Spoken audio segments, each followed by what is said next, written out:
लोग उम्मीद करती हूँ ठीक होंगे, खुश होंगे। मैं हूँ अतिका अली और मेरे साथ हैं तारिक नियाजी। अस्सलाम वालेकुम, नमस्ते, सत श्री अकाल। उम्मीद करता हूँ ठीक होंगे, खुश होंगे। दोस्तों, जहाँ रहे खुश रहें, माँ बाप का ख्याल करें, क्योंकि माँ बाप है तो सब कुछ है। तो आज की हमारी वीडियो है पृथ्वीराज चौहान। साइड इफेक्ट तो आ ही गए, तो स्टार्ट करते हैं अपनी वीडियो को। Let's start. ओके गाइस, तो वीडियो का टाइटल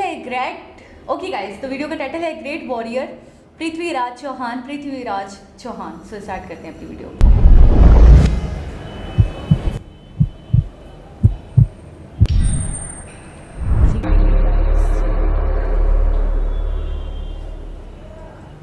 अगर आपको मोटिवेशनल वीडियोस या कहानियाँ देखना पसंद हैं तो हमारे नए चैनल सौरभ ऑफिशियल को आप सब्सक्राइब कर सकते हैं।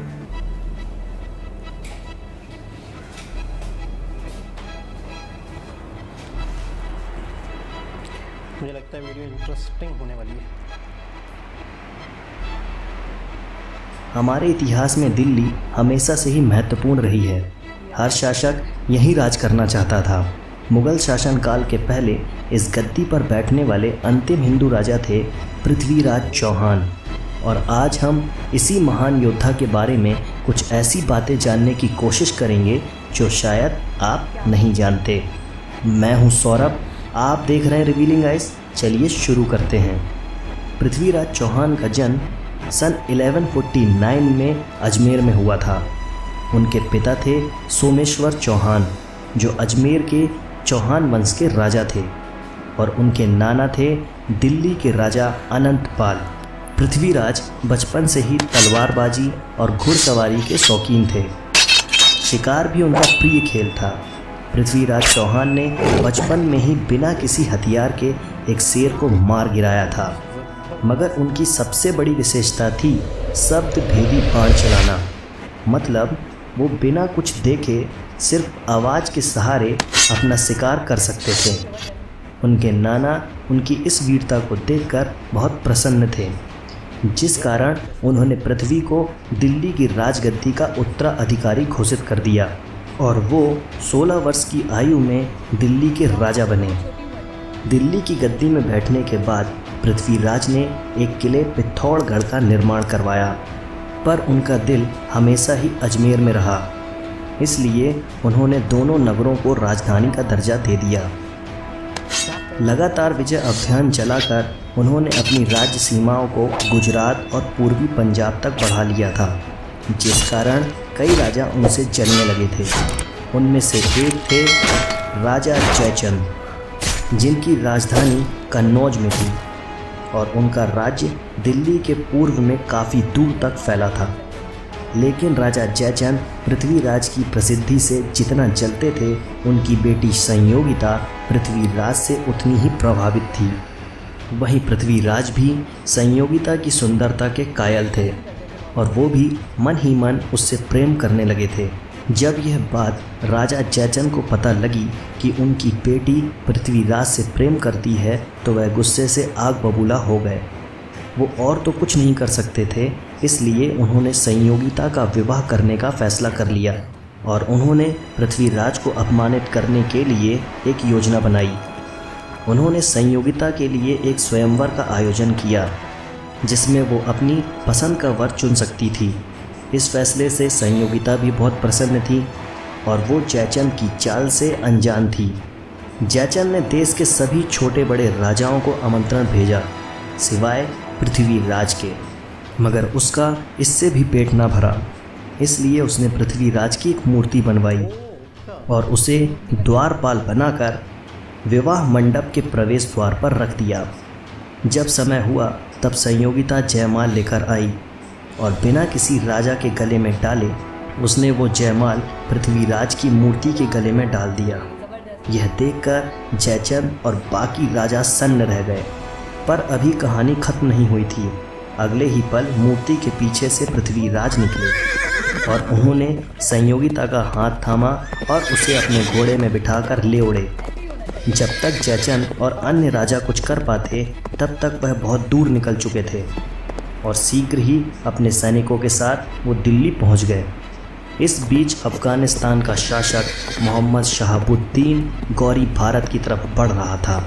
और उसने पश्चिमी पंजाब में राज कर रहे महमूद गजनबी के वंशजों को हराकर वहां कब्जा कर लिया था और अपनी सेना लेकर भटिंडा तक आ पहुंचा। पर यहाँ से तो पृथ्वीराज की सीमा आरंभ होती थी और पृथ्वी को हराना इतना आसान नहीं था। मगर अपनी जीत के घमंड में गौरी ने भटिंडा के किले पर आक्रमण कर दिया और उस पर कब्जा कर लिया। यह समाचार जैसे ही पृथ्वीराज को मिला, वो भटिंडा के लिए निकल पड़े और गौरी से जा भिड़े। गौरी की सेना को पिछली जीत का नशा था, वहीं पृथ्वीराज की सेना देशभक्ति से ओत-प्रोत थी। पृथ्वीराज स्वयं ही अपने सैनिकों को उत्तेजित कर रहे थे। पृथ्वी ने गौरी के कई सैनिकों को अकेले ही मार डाला। यह देख उनकी सेना में उत्साह भर गया था। उन्होंने गौरी की सेना पर 3 तरफा हमला किया। इतने कठिन मुकाबले की गौरी को उम्मीद न थी। इस युद्ध में गौरी अधमरा हो गया और उसके सैनिक उसे लेकर भाग खड़े हुए। इस युद्ध में पृथ्वीराज ने लगभग 7 करोड़ रुपए की संपदा अर्जित की, जिसे उन्होंने अपने सैनिकों में बांट दिया। लोगों का कहना है कि पृथ्वीराज ने 18 युद्धों में से गौरी को 17 बार हराया था। अपनी पुत्री संयोगिता के अपहरण के बाद जयचंद के मन में पृथ्वी के लिए कटुता बढ़ती चली गई और उसने पृथ्वीराज को अपना दुश्मन बना लिया। जब उसे महमूद गौरी और पृथ्वीराज के युद्ध के बारे में पता चला तो वह गौरी से जा मिला और दोनों ने मिलकर 2 साल बाद सन 1192 में फिर पृथ्वीराज को युद्ध के लिए ललकारा। इस बार गौरी के पास 1,20,000 सैनिकों की विशाल सेना थी। पृथ्वीराज ने पिछली हार की याद दिलाते हुए गौरी को वापस जाने के लिए कहा। इस पर चालबाज गौरी ने अपनी सेना थोड़ी पीछे हटा ली ताकि वो छल कपट की नीति अपना सके। अपनी सेना लेकर लौटने की बजाय उसने अंदर ही अंदर अपनी तैयारी जारी रखी। पृथ्वीराज को लगा कि वो उनकी बात मान गया है। वो उसकी चाल समझ न सके और सामान्य रूप से अपना पड़ाव डाले रहे। फिर एक दिन बिल्कुल सुबह जब सैनिक पूजा पाठ में लगे थे, तब गौरी ने अचानक हमला कर दिया और कत्ले आम मचा दिया और धोखे से पृथ्वीराज को चारों तरफ से घेर कर पृथ्वीराज और उनके प्रिय मित्र चंद बरदाई को बंदी बना लिया। धोखे की काट न वीरता से हो सकती है और न साहस से। आखिरकार पृथ्वीराज जैसा वीर योद्धा धोखे का शिकार हो गया। बंदी बने हुए पृथ्वीराज को जब गौरी के दरबार में पेश किया गया, तब पृथ्वीराज की आंखों का तेज देखकर गौरी घबरा गया और उसने पृथ्वीराज को नज़र झुकाने को कहा। मगर पृथ्वीराज नहीं माने और कहा, सच्चे राजपूत की नज़र सिर्फ मृत्यु ही झुका सकती है और कोई नहीं। इस पर गौरी बौखला गया और उसने पृथ्वीराज की आंखें निकालने का आदेश दे दिया, पर पृथ्वीराज की आंखें अपने सामने झुका न सका और आखिरकार उन्हें अंधा कर कर कारागार में डाल दिया गया। पृथ्वीराज के राजकवि और उनके प्रिय मित्र चंद बरदाई से पृथ्वीराज की यह दुर्दशा सहन नहीं हुई। उन्होंने गौरी के दरबार में हाजिर होकर कहा कि पृथ्वीराज बिना देखे ही अचूक निशाना लगा सकते हैं। गौरी को इस बात का विश्वास नहीं हुआ और उसने इस सच्चाई को परखने के लिए पृथ्वीराज को दरबार में बुलाया। एक धनुष और एक बाण पृथ्वीराज के हाथ में थमा दिया गया। उनसे कहा गया कि वो अपने धनुष का कमाल दिखाएं। पृथ्वीराज ने कहा कि मैं एक राजा हूँ, मैं किसी अन्य का आदेश नहीं मानूंगा। मैं तो तभी बाण चलाऊंगा जब स्वयं सुल्तान मुझे आदेश देंगे। गौरी ने उन्हें बाण चलाने का आदेश दिया। गौरी की आवाज़ सुनकर पृथ्वीराज को गौरी की दिशा का अंदाज़ा लग गया। तभी चंद बरदाई ने एक दोहा पढ़ा, 4 बांस 24 गज, अंगुर अष्ट प्रमाण, ता ऊपर सुल्तान है, मत चूके चौहान। इस दोहे में गौरी की दूरी बताई गई थी। अब पृथ्वीराज के पास गौरी की दिशा और दूरी दोनों थी।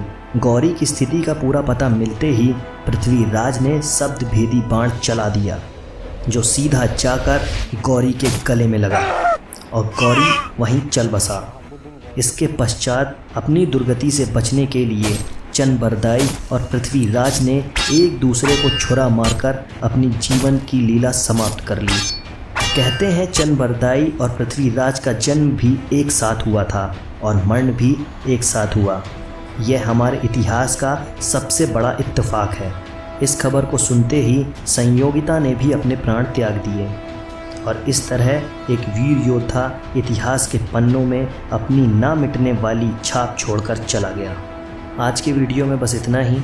आप पृथ्वीराज के बारे में क्या सोचते हैं हमें कमेंट में ज़रूर बताएं और हाँ, हमें ये भी बताएं कि आप किस योद्धा की जीवनी जानना चाहते हैं।